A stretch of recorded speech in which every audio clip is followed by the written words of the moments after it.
It's already live. The video's not live. 3, 2, 1, action. What's going on, everybody? Now you fill your cup up. No free ads. Drink. No free ads. Okay. All right, to all the podcast listeners, because we actually still have some of those, joining me this week is Brett Gwosden. Hi, Ty. Thank you much for joining. First person to join this week. No free ads. We are going to teach Brett how to be a podcast member. We're going to teach Brett how to be on TV. Hopefully we teach me how to pour a beer. He's talking into the beer, so it's been a good day so far. As you can see, or as you can't see, as you can hear, Greg is gone this weekend. Greg is in Milwaukee. Greg is he's already worse than Greg. That's a good point, Ty. He's spoken to a beer. He's been putting his beer all over the table. It's not great. It's not great. Hey, there's a learning curve. Let's cut me some slack. What's up, Ivan? How you doing, buddy? Yeah. So everybody, cut Brett some slack. Brett's going to try his best. Brett was not my first choice. Brett was not my second choice, but Brett was here almost on time. He actually hasn't even got to do his introduction yet, so it'd be nice if I would get the cue to do that. So whenever. What's going on, everybody? My name is Brett Gwosden, and we are here on 2 Beers Deep. This is going to be so bad. Ty said, look at your pour. Mine's not too bad either, Ty. Mine's not the best I've ever seen. I wanted to add something to go ahead, to the intro. So this is my first annual, yes, you heard that correct, annual podcast appearance. I think if you speak it into existence, it happens. Speaking to the mic for existence. We're just taking something out of LeVar Ball's book there. So this is my first annual. Yes, you heard that correct. So I will be back. I enjoy the fact that this is the same guy. This is the same individual that texted me a week ago and said, what do I wear? He said, what do you guys talk about? He said, where do you guys do this at? So the guy that I asked to be on the podcast to fill in for Greg, Greg is like the switchblade of 2 Beers Deep, like the Swiss knife, the Swiss Army knife, excuse me, not the switchblade, not stab. Greg shows up on time with beer, happy, ready to go, so happy about life and just ready to talk sports. And then there's Brett. Look at that pour. That's a good pour right there. No, Brett actually has a very demanding job, so getting him on the show was a goal of mine, and it happened. And then it was a bit of a scramble. And Brett actually, where are you going in a month, Brett? Yeah, so I'm actually moving to Chicago. Hence why he got on the show this week. Yeah, I actually put in my resignation letter at work the other day. At this work? Or? Yeah. He came up to me in the office, which is my apartment now that Kaylee's gone. So it's pretty nice to kind of leave work at 6 o'clock late August. So I'm definitely excited about that.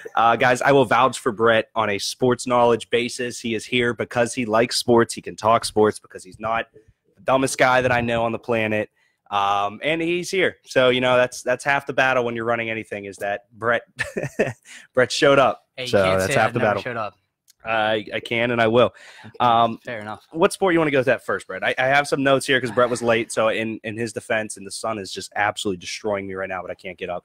Brett, what sport do you feel comfortable coming in now? Because you need something. Filippo Martinuzzi. Grazie.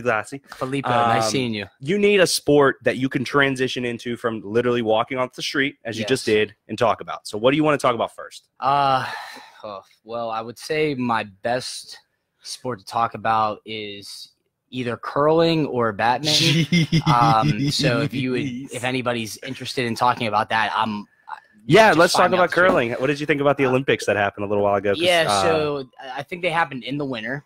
You think? Yeah, and so I actually was on Amazon the other day, and Justin, I don't even think that'll help him. I can't. It's okay. Just keep going curling. Keep going curling. Keep going. You're doing great, bud. So it was weird because there's a bullseye, and you're hurling it. Hurling the rock, as the kids say. Rock. Yeah, I mean, but that's enough talk for curling, I would say. I think your number one sport. All right, sidebar that. So let's get into something that Brett actually does enjoy. I don't know if anybody follows. Please follow Thoughts on the Bets on Instagram. I dropped a picture today, actually, or yesterday, I think it was. The match is happening. The match. If you don't know what we're talking about, we're finally going to see Tiger versus Phil, lefty. That's coming at Thanksgiving. I'll start it off like this. So it's a $9 million game, match play, 2 of them. We don't know all the details yet. Is this like 5 years too late, do you think? Well, Like, I guess let me start off by saying, are you going to watch it? Yes, absolutely. Are you going to watch it with the same intensity you would if they were both in their prime? Probably not. I don't know. I don't know if I'm going to say probably not. Right now, something with Tiger is it's crazy. It like his game looks great. His putting last tournament looked amazing. It was at the major at the PGA Championship. His putting was automatic on Sunday. I'm really looking forward to seeing it. Now for Phil, you could see he's lost his step a little bit. But oh my, I don't know if you follow him on Twitter. He is. Well, he just started his Twitter. He's amazing Phil has on Twitter. been off social funny. media for an extremely long time, meaning since Twitter has been around. Phil has not gotten a Twitter until the other day. There was a video that came up that basically said, I think it was someone asked him what he could do, and he basically just leaned into Tiger and gave it to him in like a friendly but good manner. That I'm excited to watch him golf, man. I am. I'm enjoying it. I don't know if you saw, there was a video the other day of somebody saying, "Hey Phil, I want to go all in on you. I'm betting the house on you. Is that a good idea?" He's like, "I wouldn't do it any other way," or something like that. It's amazing. I definitely looking forward to this match for sure. Agreed. But yeah, I would have liked it to happen prior to Tiger's scandal for sure. But never late. But it's still nice that it can happen because of his comeback.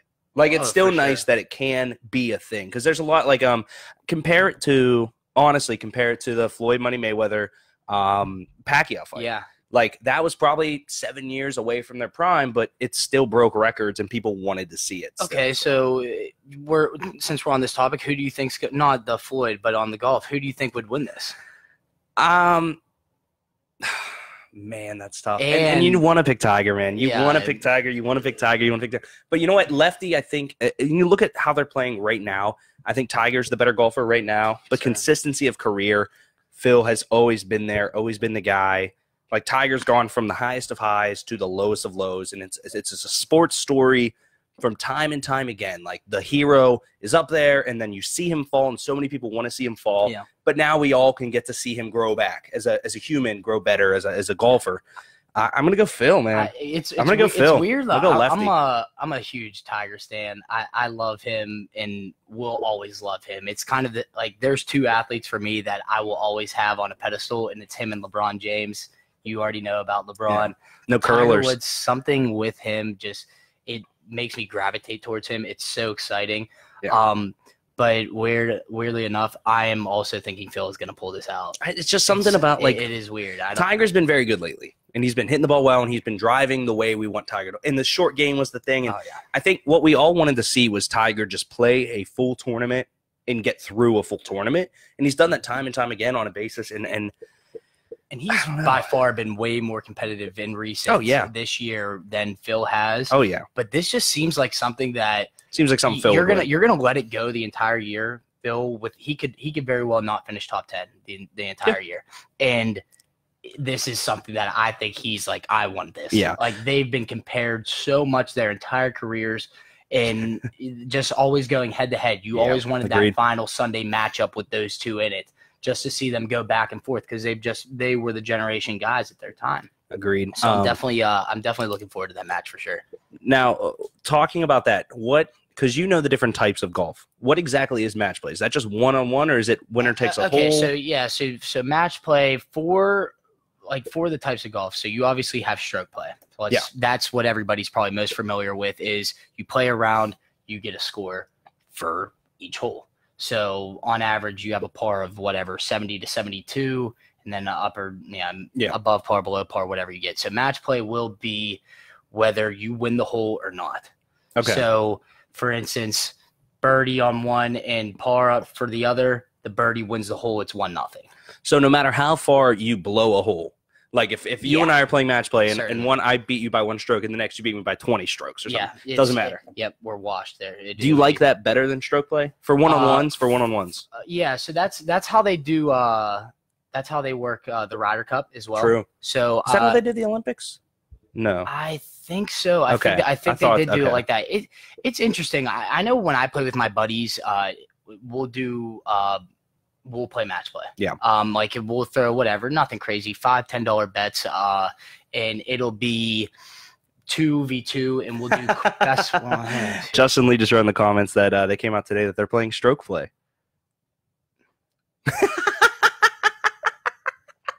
guess Tiger's just trying to get the Phil golf the advantage. analyst I bring on. Justin, thank you, Well, buddy. thank you for that. That's funny. Don't forget about putt-putt. It's a good point. Seckley brings up a good point. Yeah, so who do you think the greatest miniature golf player of all time is? It's like calling table tennis ping pong. Yeah, a little racist, Seckley. Who do I think would be on the pro circuit be the best miniature golf? I'd be curious. I'm going with Spieth. Oh, he is a good putter. He is a great putter. Actually, when he first came on the tour and started blowing everybody away, I actually changed my putter.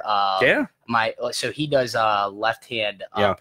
So I actually changed my putter grip but because of him. I don't know why. I like to see that innovation and go, like is it Rochambeau, whatever his name is. He has all clubs. He has all the clubs with the same stick. DeChambeau. Yes, DeChambeau, yeah. He has all the clubs with the same length. Yes, that's what it was. which is very interesting for a golfer. Yeah. I know, like, so your driver is 69 inches, something like that, and then you have you haven't heard that, So it's 69 inches, and then you have like your pitching wedge to be significantly smaller, and it's just kind of how your like the pendulum works, Thank you, Denny. Yeah, Happy Gilmore is relevant here. Thank you for that. And if anybody is drinking with us, please let me know, and we'll cheers with you. So who would you pick if you had like a miniature golf round to save your life?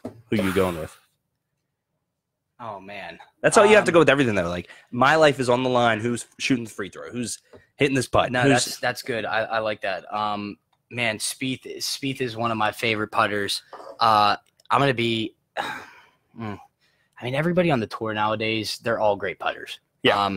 You obviously have your guys like Dustin Johnson, who he probably gets held back a little 400-yard bombs. Yeah, his strength is the long ball, because that's what chicks dig. And you have Gretzky, yes.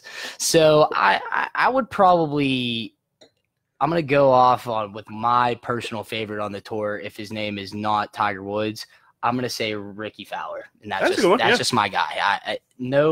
Nothing based off his putting. I just love his game. And honestly, he's one of like 6 people to not miss a cut this year in a major. So he's playing well right now. Can't get that win though. I think he'll find it eventually. That's tough. It's a funny thing because like you rag on a lot of people for not getting the championship in their sport. Sure, like Cercia. Yes, yeah. Like, dude, honestly, I'm glad he got it. I think Brooks Koepka. Koepka? I never know actually. I avoid that last name. It's Koepka. All I know is his girlfriend did look at Tiger when they were walking. Well, Brooks. I mean, is Tiger back in both frames? I honestly think we need Tiger back in both ways just to be great again. It needs to happen. I'm sorry. No. I like that, Seckley. He's been one of the best golfers this year. Brooks back champion. Yeah.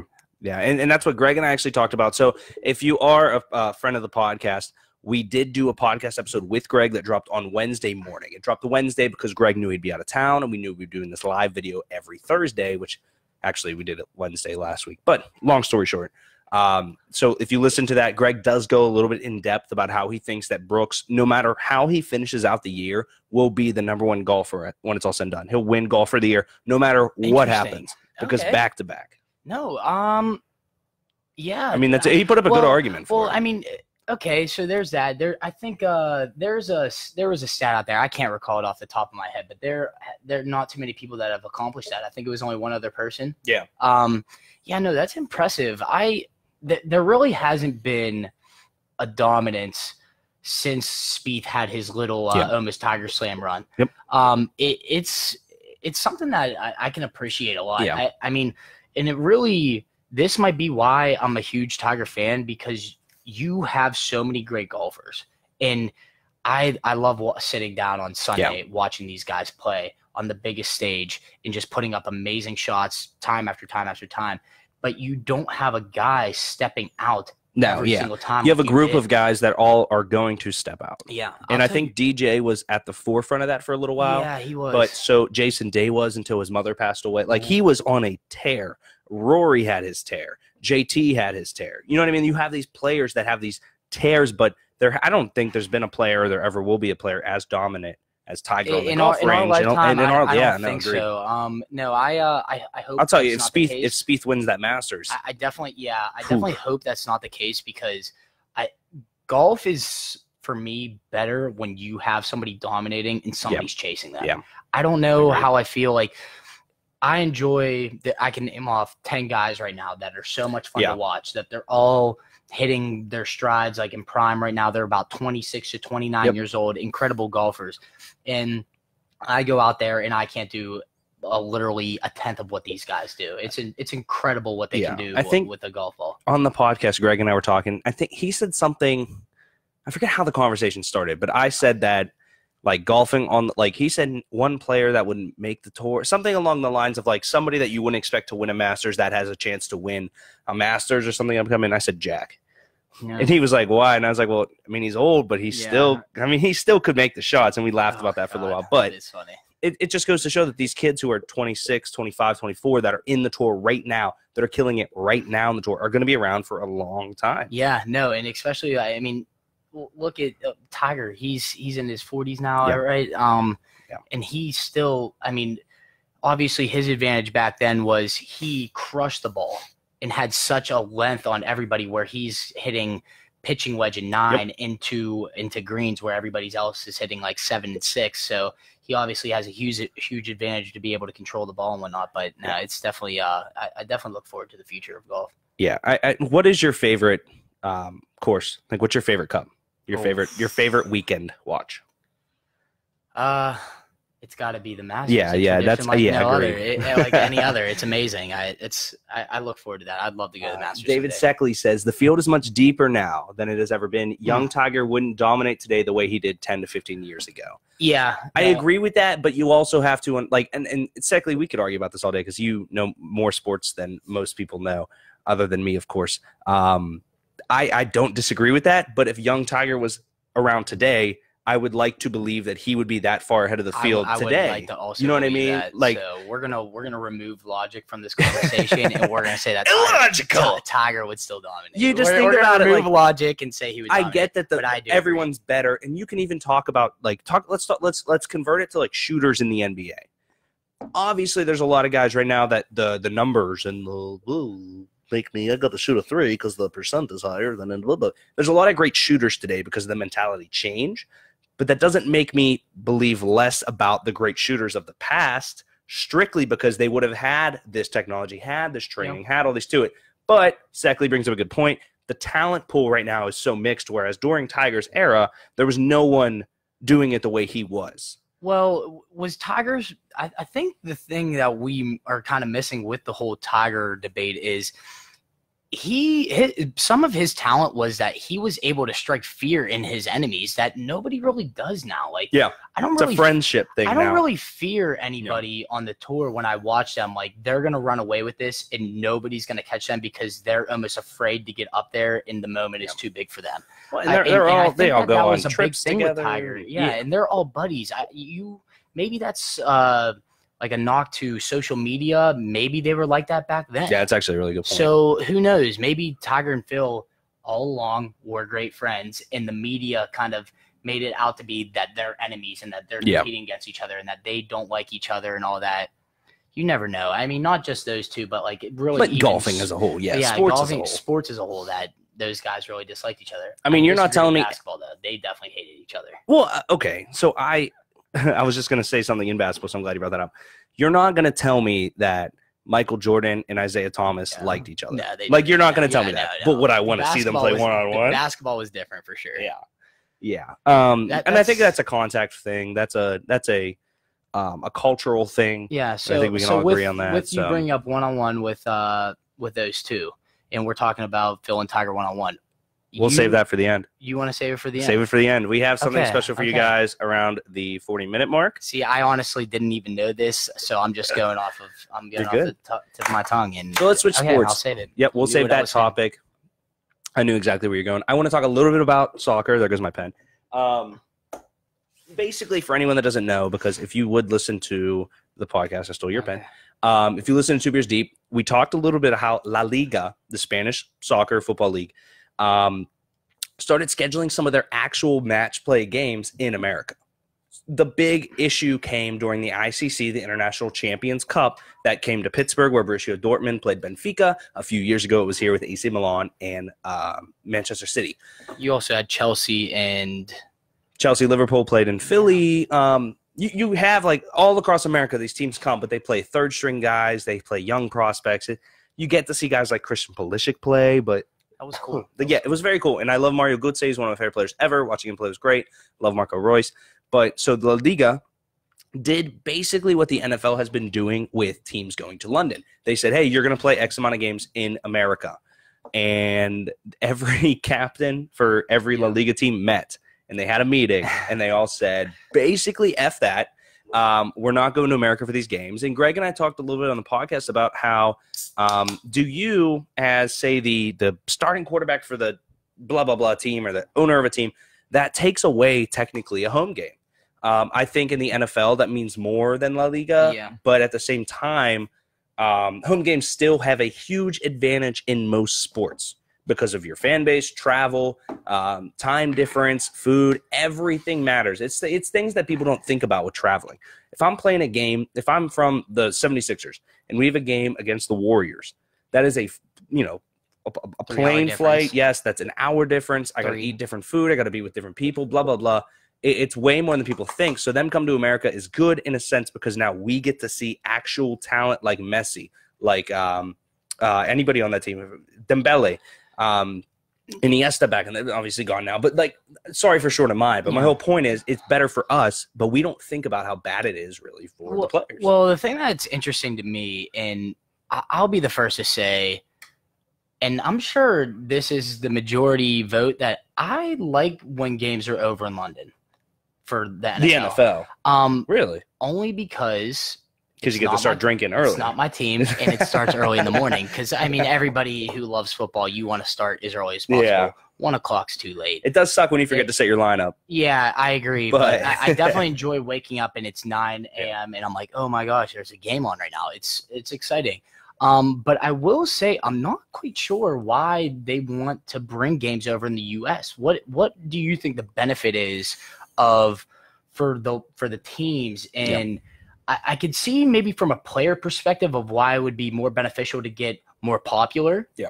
But for the teams in like just thinking of like a revenue generating standpoint, it doesn't really make sense because if you're taking a home game away, you're taking away so much revenue that nobody stadium really thinks revenue of, and like, ticket sales like and the parking for even just your city alone. Like if the Steelers, for instance, goes to London for a game. Yep. Think of who gets hit. You have all the bars in the North Shore. You have all the parking lots in the North Shore that are losing probably thousands and thousands and even maybe hundreds of thousands of dollars just off of parking and alcohol. Yeah, that's a good point. It's insane. So it doesn't really make sense for those guys just from a money generating standpoint. I don't quite understand where that's coming from. The one reason, and this is just like a kind of a little bit of grasping at straws theory that I have, and wow, you can't even see my hands at that point. We need a better set. Long story short, the reason that I think that they're doing a lot of this, and I think it starts back a few years ago when NBC bought and started pushing the British Premier League on the United States. Yeah. There's a reason that everyone that thinks they like soccer, and Shane just joined the chat. Please, Shane, back me up here. Hey, Shane, what's up? There's a reason that the BPL is the most popular league in America, and it's not because it's England and blah, blah, blah. It's because NBC owns the rights, and NBC pushes – yeah, Shane, oh, Lord was right. Thank you. NBC pushes the BPL down our throats. Yes, there are people that you're going to talk to that like Borussia Dortmund and like Bayern Munich and like Juventus and like guys who like AC Milan. But what it comes down to is TV rights. BN Sports owns the TV rights to La Liga. It is much harder for us to see a game for the Spanish league, despite them having some of the best players on the planet, than it is to see BPL. I can watch any British Premier League game. Now, I think, and I could be wrong, Greg corrected me because I thought the German league had their own station, but I believe the German league is on Fox. Okay. You can see them on Fox. But the point of the argument is the easiest way for us to see actual big talent soccer, football, is through NBC, through the British Premier League. Now, if La Liga starts putting games over here, I think their hope is that we start wanting it more and get picked up by a bigger TV package, or we just get BN Sports or something along those lines. That makes sense for sure. Because you think about the revenue, like you're right in the sense that if the Steelers aren't home, they're missing parking, food, beverage, all those types of revenue. But the amount of revenue that comes from TV, ads, TV, it's skyrocketing. Like imagine there was an argument, who has the live streaming for NFL games, and Twitter outbid everybody for it. Oh, I love that they did that. I think that was Thursday night or games or something. It was Thursday. It's so amazing that I don't have the Thursday Night Football package or NFL Network that I go on Twitter just has it on. And it's live streaming. It's one of my favorite things. It's the little things that matter. Really but I guess the big argument is there's so much money in who gets and like basically for anyone that's not following, you backtrack it. So I want to watch Manchester United shit the bed against Brighton last weekend, which we will get to. It's in my notes. I will bring it up. And I want to watch them, shit the bed. Excuse my French. And what it comes down to is, so I have to watch NBC. When I turn on NBC, those commercials now mean way more to people of a package that I would buy than if I'm watching Netflix or something. You know what I mean? So there's so much money wrapped up in the back end of who owns the actual product, who can say the official blank blank of the MLB, the official blank blank of the NFL, the official beer of the NFL, stuff like that. There's so much money backloaded in that I think the Spanish League trying to get soccer games in America is an attempt to generate revenue in places that they're not seeing in America. And I mean, like, this is literally just my brain thinking. I never read anything on this. Is just my way of thought. I like where you're going with that. So. Absolutely. I mean, I'm going more of a local, and you're going more of I guess international. That could be because I'm a total homer for Pittsburgh and want the city to thrive and whatnot. But no, I definitely see where you're coming from, and that has to be it. Like you said, I haven't read anything either. I'm just trying to think of a logical way of why that would be the case, and that definitely fits the bill with that. So that's basically the last thing. There's no new news coming out of it. The captains of La Liga teams are still meeting. They're waiting to talk to the league itself, and they basically said we're just not going to travel. And I think that the big point of that was that you can talk about NFL teams and like some travel to London. Technically, for the Steelers, it's a less of a time difference to travel to London than it is to travel to San Francisco. So there's a big argument in there for certain teams to be like, hey, we're okay with London games, and other teams to say no. The fact that all the La Liga captains got together means that all the teams basically stand by it, which means that no one's going to forfeit. Because if both teams don't go, they can't both get a loss. Well, I don't think it's so much of the team captains and the teams not wanting to go. I think it's more of the star players. Yes, yeah. That's just my thought behind that. And I'd also be curious a little bit for like you were like going with the football and whatnot. I'd be curious for sure. Give me 1 second. I'm getting thirsty. Well, I will bring up one point that I was unaware of that Greg told me, that to have a Super Bowl, you have to play a London game in the NFL. That was a rule Greg said came about 3 years ago on the podcast. Two beers deep that dropped out last week. But yeah, so in the NFL, games that happen in London, those teams are basically waiting for a Super Bowl. Hence Minnesota going, hence Atlanta going. Those teams going over there. Yeah. So when you look at these La Liga teams, there's no benefit in that sense. The only, realistically, there's no benefit because they don't have a Super Bowl. The only benefit for these La Liga teams to come to the United States is, one, for the teams to try and generate revenue from USA people, and two, for us to be like, I saw Messi play. Yeah, and it's absolutely. Is it really that detrimental for us to see him play over him actually just being, I'd personally rather see him play in Barcelona. That's just me. Barcelona. We're being grammatically correct here. But it's a TH. But like what I was saying, I think the players are the ones that don't want to go. Oh, yeah, 100%. 100%. So I'm kind of curious who is making the decision behind that, saying, hey, let's all get together. Is it just the owners? What do you mean think? Let's get together and deny this? And do this. Oh, and do this. In the U.S. It has to be the league. Yeah. Yeah. Okay. So commissioner or whatever so is the the league head. Yeah. Getting the TV rights and et cetera and whatnot with that. Oh, yeah. Okay, that's interesting. No, but for the NFL, I'm thinking on that. I'm not certain that the players do enjoy that. I also am not. Yeah. I'm not so sure how many the fans seem to enjoy it. Yep. And at the end of the day, it's an entertainment business. we all get caught up into it and love the players and whatnot, but it is an entertainment business. So I'm not so sure. It looks like I said, the fans are enjoying the entertainment, but you would think that the NFL, to generate more, would send over some of the best. And it seems that given that Jacksonville is getting better, is it just me, or had they been over like 4 or 5 times? Well, let's look at two different arguments here. Jacksonville alone. So we'll look at Jacksonville first, and then we'll look at the teams that go. Jacksonville was very, very close. Now they're owned by it's like Shaq Khan, I believe, is their owner. No idea. He owns part of Stoke City. He owns part of Stoke City. I believe that's what it is. Basically, this guy is a very, very rich gentleman. He owns the Jacksonville Jaguars. There was a lot of talk about them becoming the first franchise in London. A large amount of talk. So they are very popular over there. Okay. So the Jaguars for themselves are very popular in London. They get a good fan base there. And for a while, they were supposed to be the London team. Well, then you look at the teams that are always over there.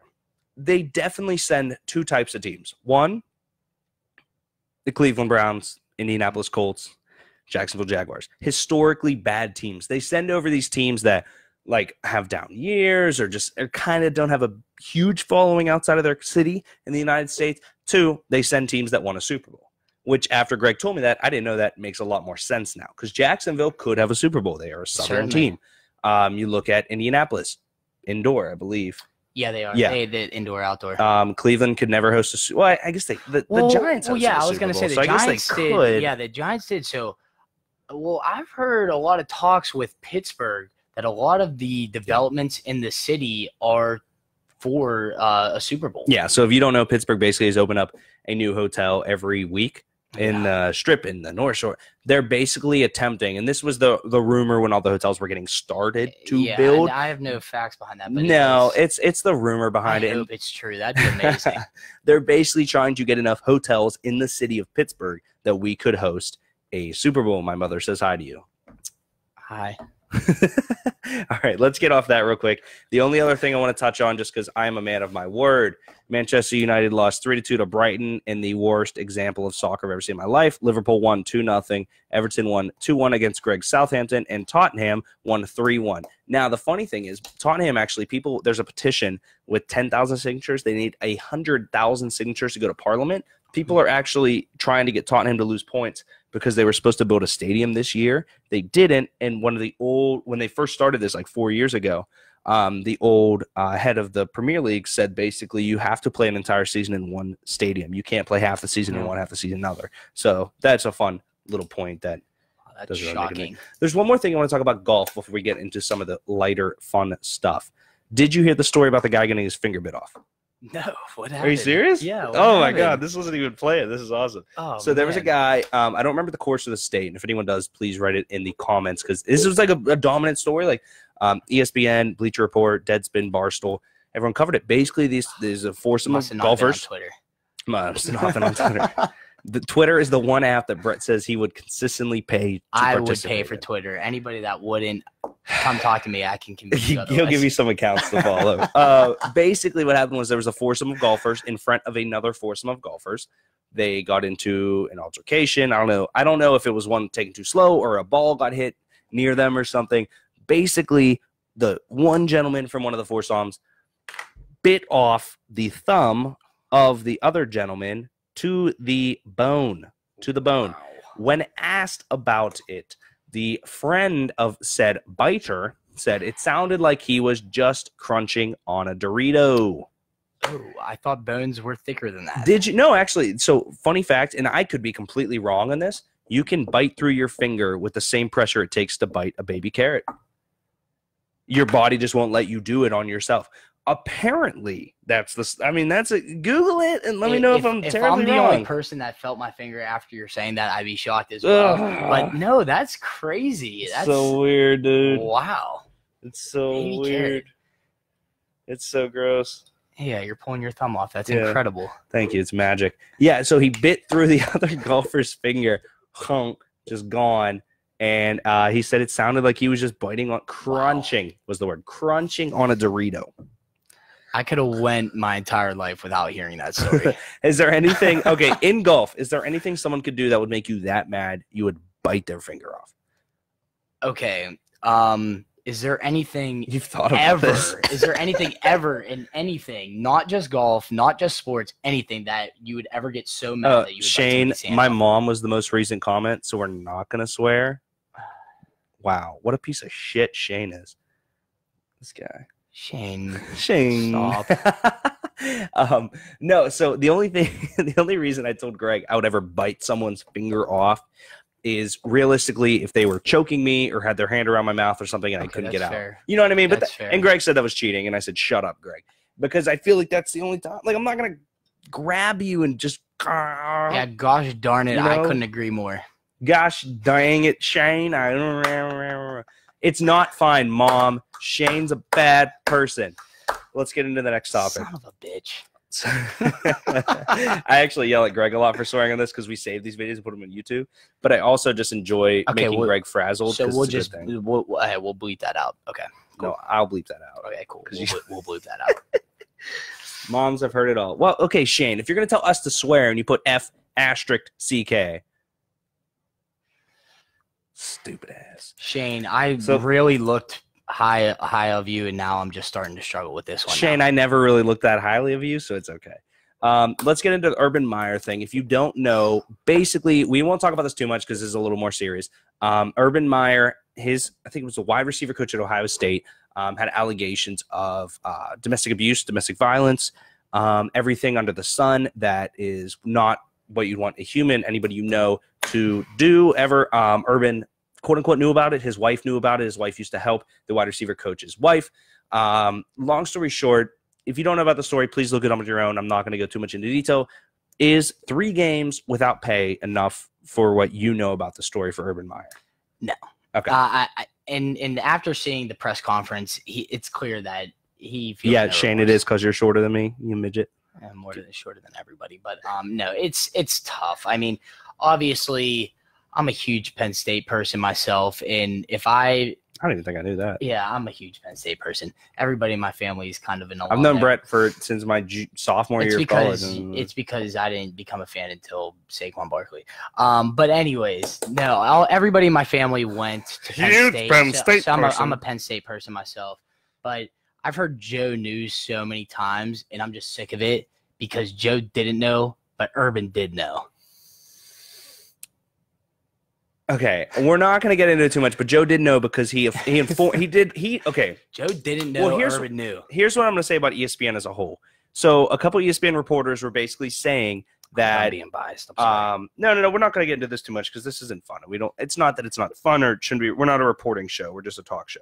But the whole point of it was that ESPN, no free hits, we're talking about basically that he should have done in his job and said what he should have, he should have told what's right.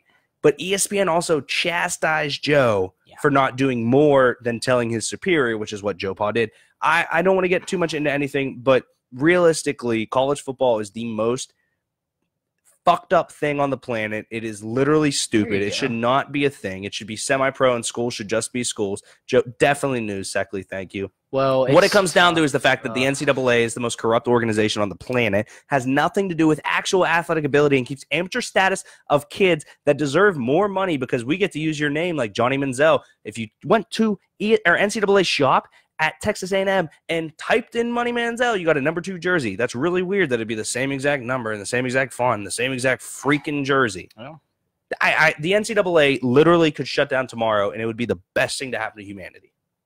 That's my take. And that's talking NCAA. Yeah, then that's over.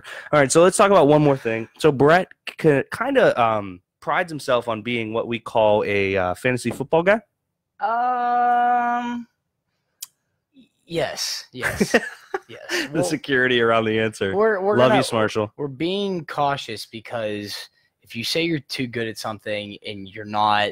Well, no, I'd say here's the problem with saying you're good at fantasy football. I like to think I'm decent at fantasy football once I do my research, If I do well, I've done my research. If I do poorly with whatever you're going to bring up, I haven't done my research yet. No, here's the problem with fantasy football.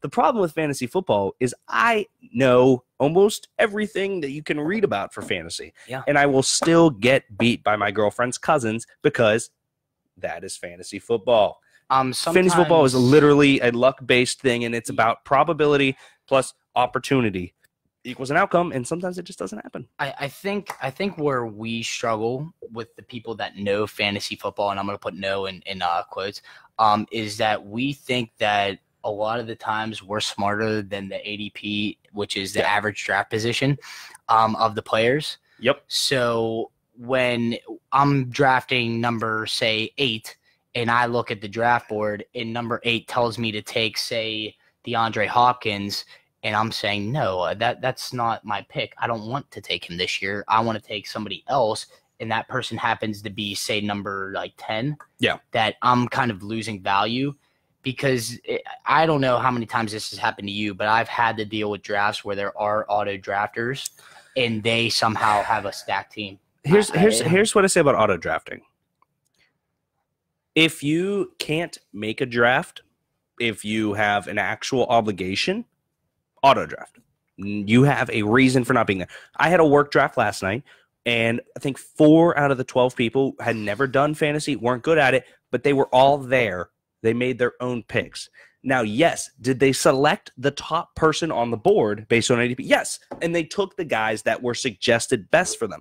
So they might have auto drafted. But what it comes down to is if you auto draft and you win your league, there is a special place in hell for you. Yeah, and I know there's definitely at least one person in the chat. I'm not sure if Shane's still in there, but there's at least one person in the draft that I have had draft for me to avoid an auto draft as well as me draft for them. David Seckley, can I get a hell yeah in the chat, my man? You're missing half the fun of a fantasy football league. Even the best part about it is the draft. Even if you have the worst team ever, you gotta draft.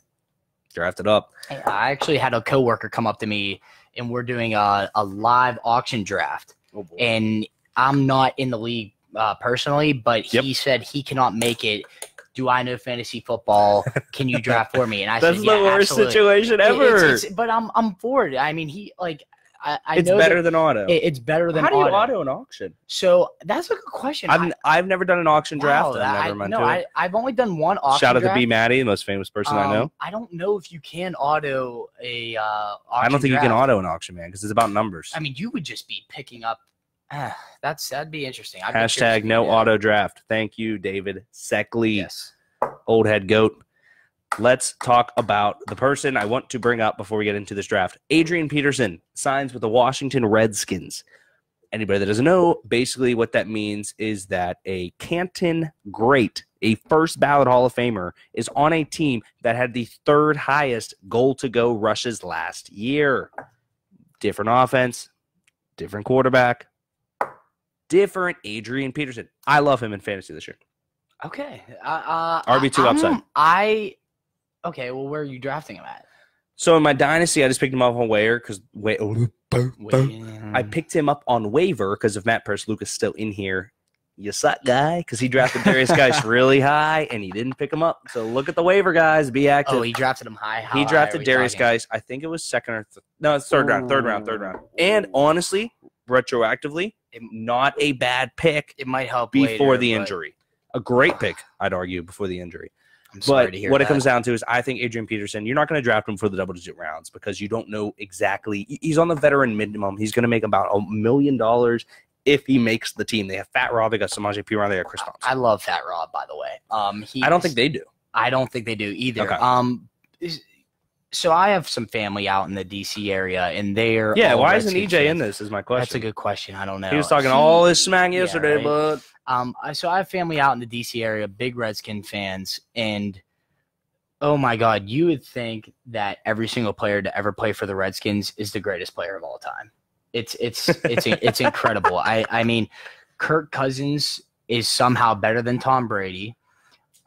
He's somehow the next coming of Christ.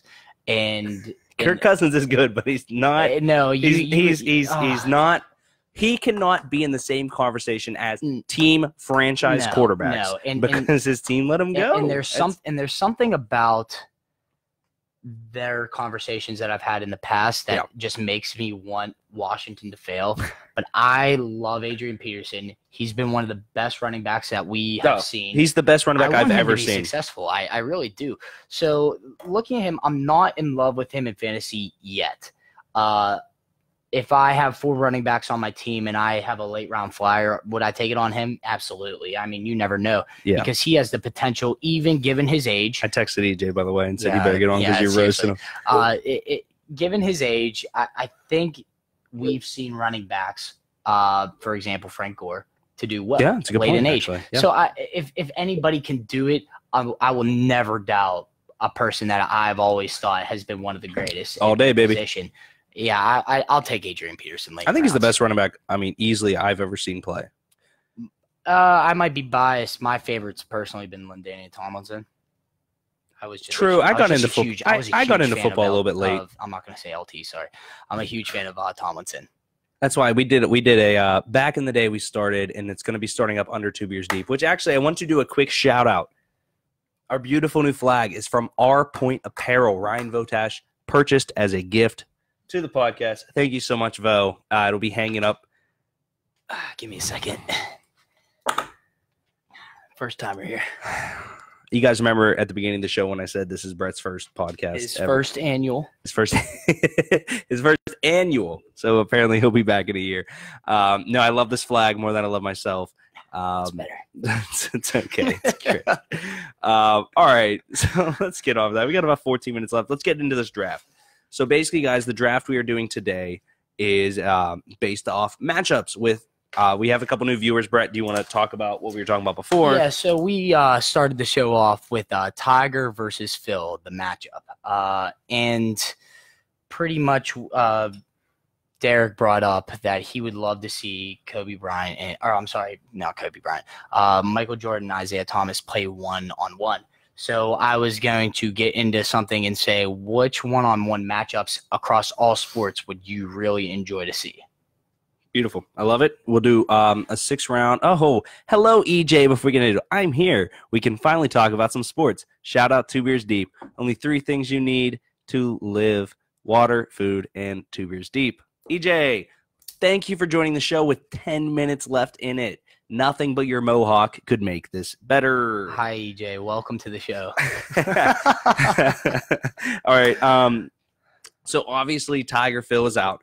The pretense of this draft is basically going to be, if you're basketball, it's one-on-one. If you're football, it's wide receiver, cornerback, or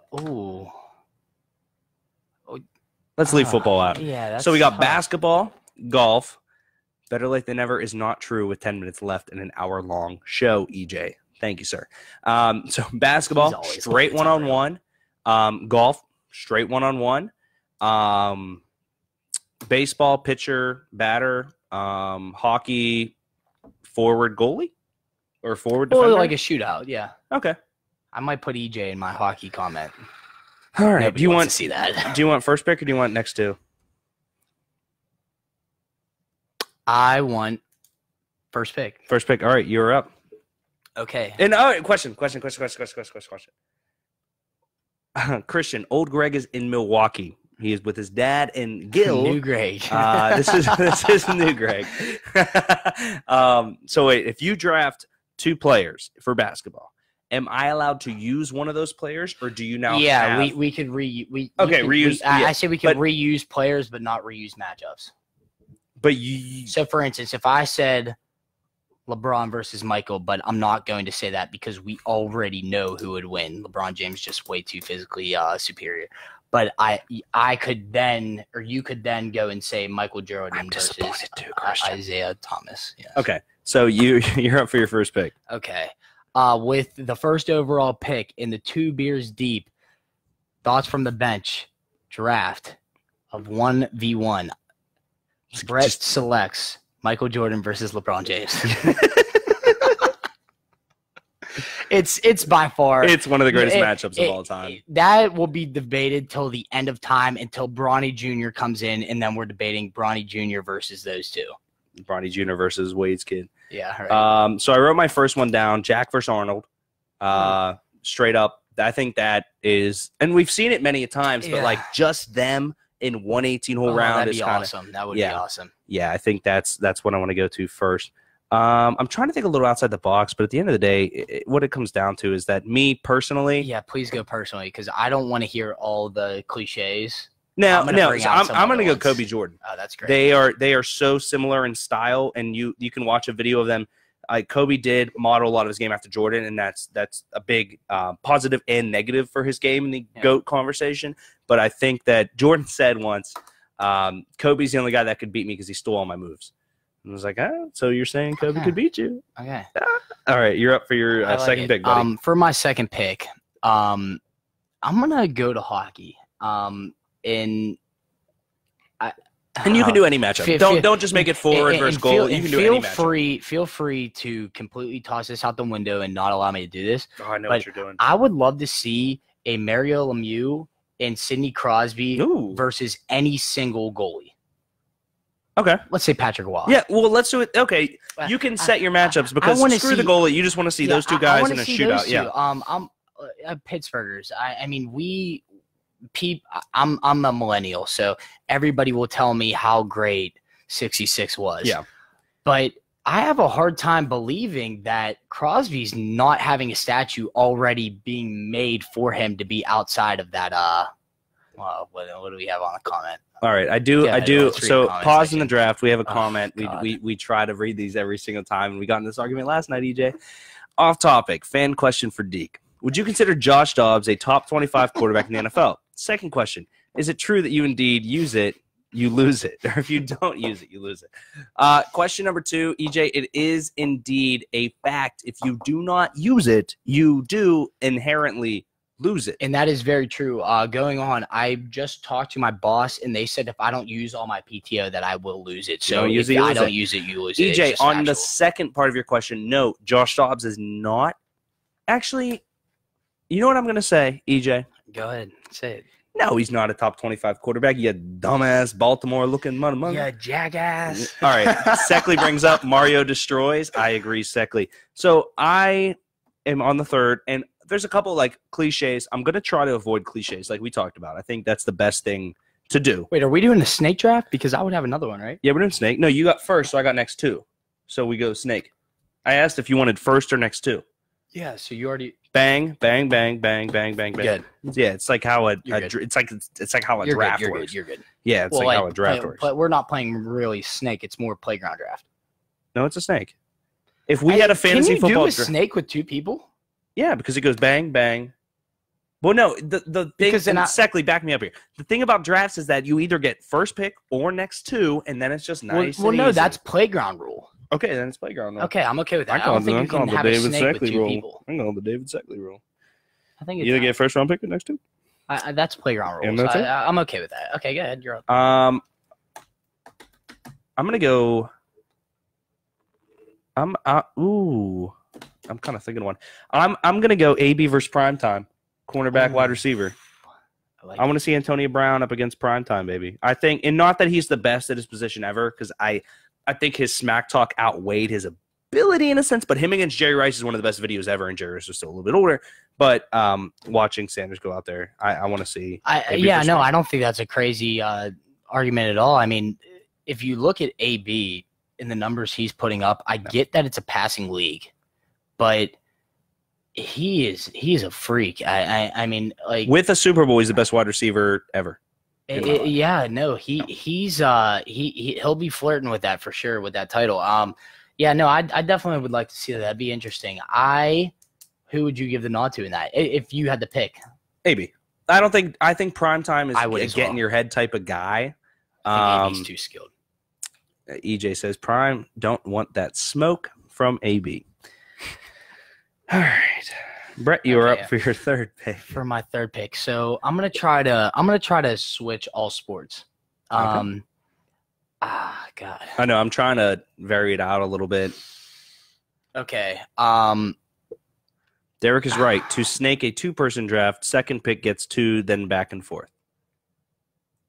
That's playground rules. No, it's a snake. You can't do a snake with 2 people. It's just not a thing. I think we are. I'm gonna have to send a tweet out to my 20 followers or something like that. Oh, okay. EJ, you have now been eliminated from conversation. Right, you're right. I don't. Oh God. Okay. Any pitcher against Sean Rodriguez, any water cooler against Sean Rodriguez, it might be a better fight. I would like to see. I'm gonna go to baseball. Ooh. One of my favorite pitchers of all time is Randy Johnson. Damn. Great. I love it. So We're gonna go with Randy Johnson, and for the batter, oh man, I want to go with I'm gonna be such a homer. I want to see Roberto Clemente. Ooh. It's a good one. Randy Johnson was the pitcher I was going to go with. Dude, he's awesome. Baseball. I mean, because I'm trying to pick one of each sport. I mean the height, the angle that he's coming at. It's just it's crazy. I mean, it's the hardest thing to do in sports is to hit a baseball. I'm pretty sure. Yeah. A moving ball coming at you, it's something else. I believe hitting a golf ball where you want it is the second hardest thing.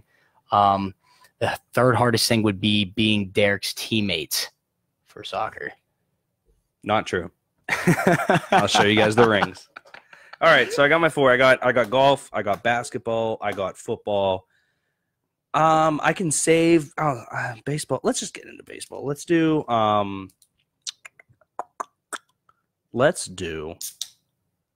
There's not a shortage of talent. You could certainly. No, I know. I wanted to pick more modern players for my baseball pick. Agreed. But Roberto Clemente and against Randy Johnson, that'd be a cool thing to see. Yeah, it would. It would. I miss Big Barry Bonds, to be honest. That's actually who I was thinking about going to next. But let's do actually, because he is considered, and I know. Okay, this is going to sound kind of bad. I know.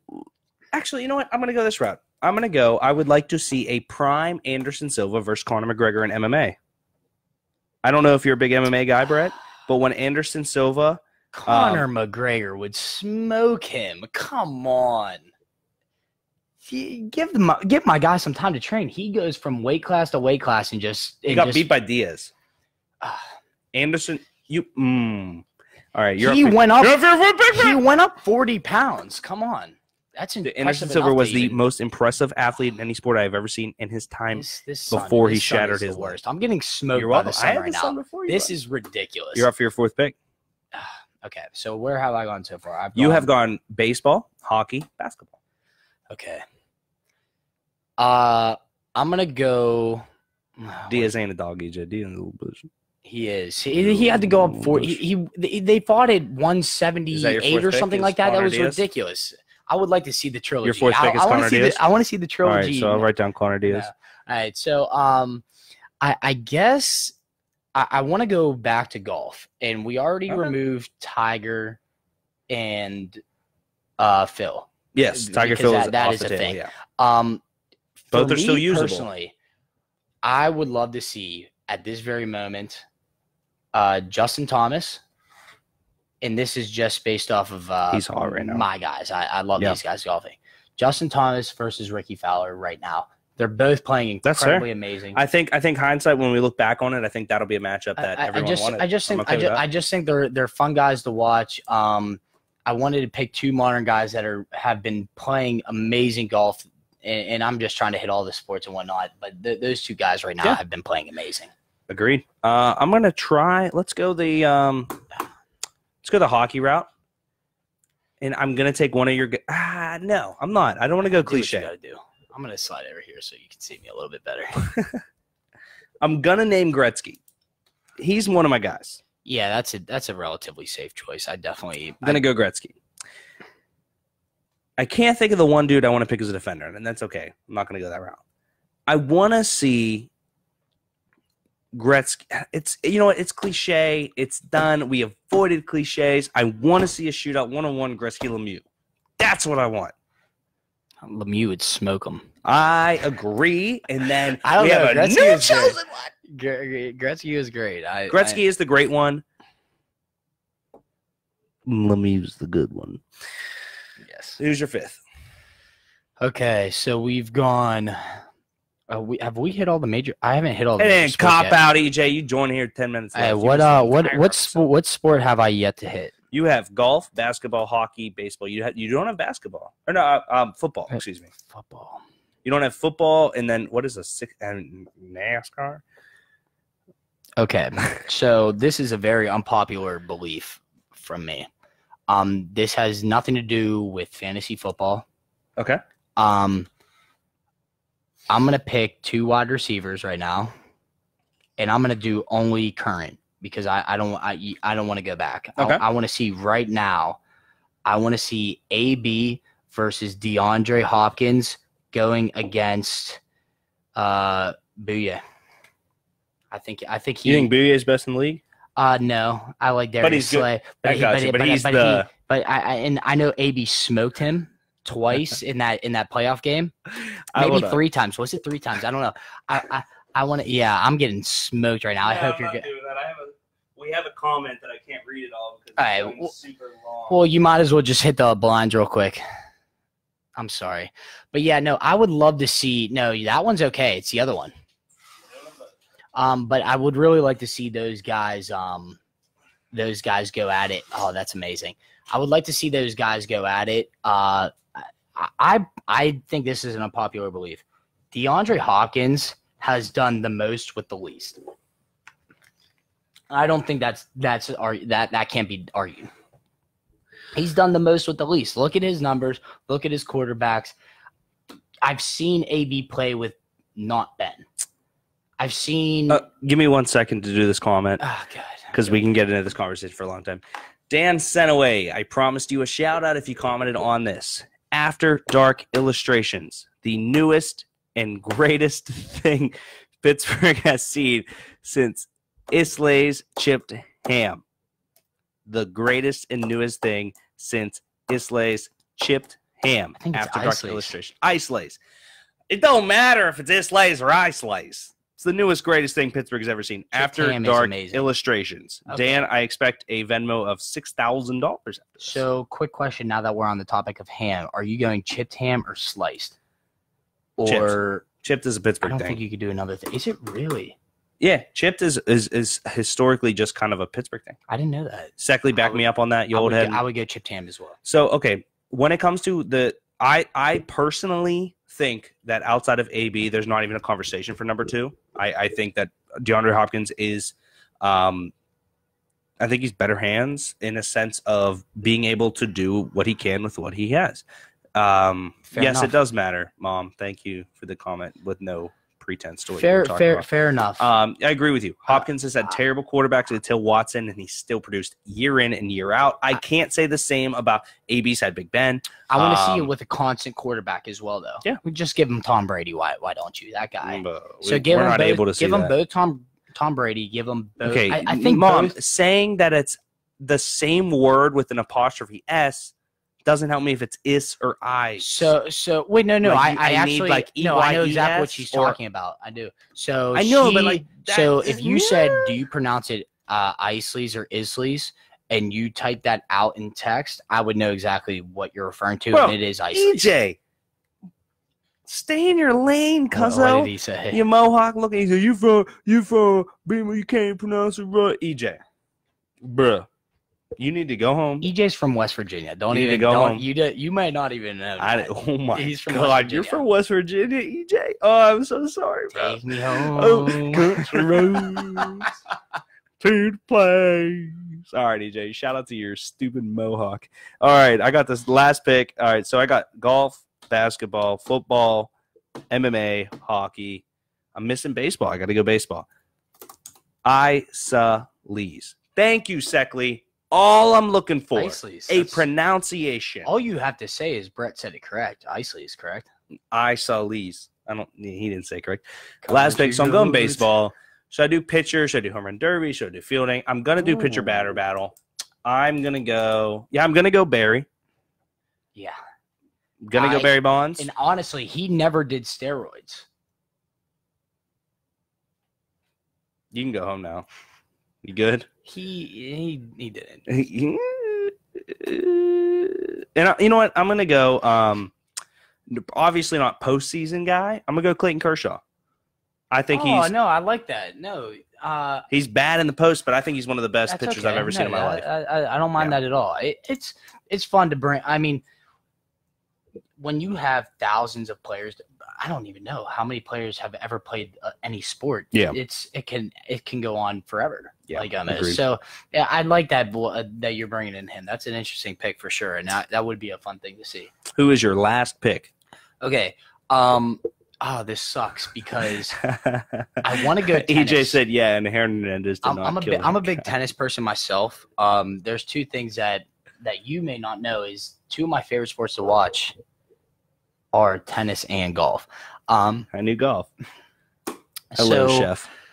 I want to go tennis, and I want to go with the GOAT in Serena Williams. No. She is by far the GOAT of tennis, bro.